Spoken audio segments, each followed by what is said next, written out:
एक बार द्वारका नगरी में भगवान श्री कृष्ण अपने दरबार में विराजमान थे। चारों ओर हंसी, भक्ति और वैभव का वातावरण था। उसी समय एक गरीब ब्राह्मण वहां पहुंचा। उसके कपड़े फटे हुए थे, चेहरा थका हुआ और आंखों में आंसू थे। वो कांपती आवाज में बोला, प्रभु मैं बहुत दुखी हूँ, घर में अन्न का एक दाना नहीं है, बच्चे भूखे हैं, क्या आप मेरी मदद करेंगे? श्री कृष्ण मुस्कुराए और बोले, ब्राह्मण देव, आज तो मैं स्वयं निर्धन हूँ, परंतु सुदामा से जाकर मांग लो, वो आज बहुत धनी है। ब्राह्मण हैरान रह गया और बोला, प्रभु सुदामा तो आपका भक्त है, आप उसके स्वामी हैं, मैं उससे कैसे मांगू? कृष्ण मुस्कुराकर बोले, वो मेरा भक्त है, पर आज मैं उसका ऋणी हूँ। ब्राह्मण सुदामा के घर पहुंचा।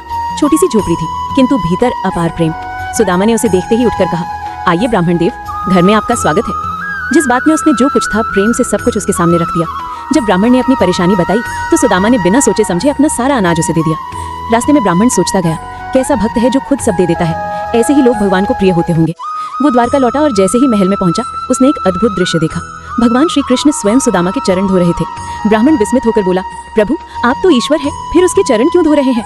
कृष्ण मुस्कुराए और बोले, वो आज अपने अन्न से एक भूखे को तृप्त किया है, इसीलिए आज मैं उसका ऋण चुका रहा हूँ।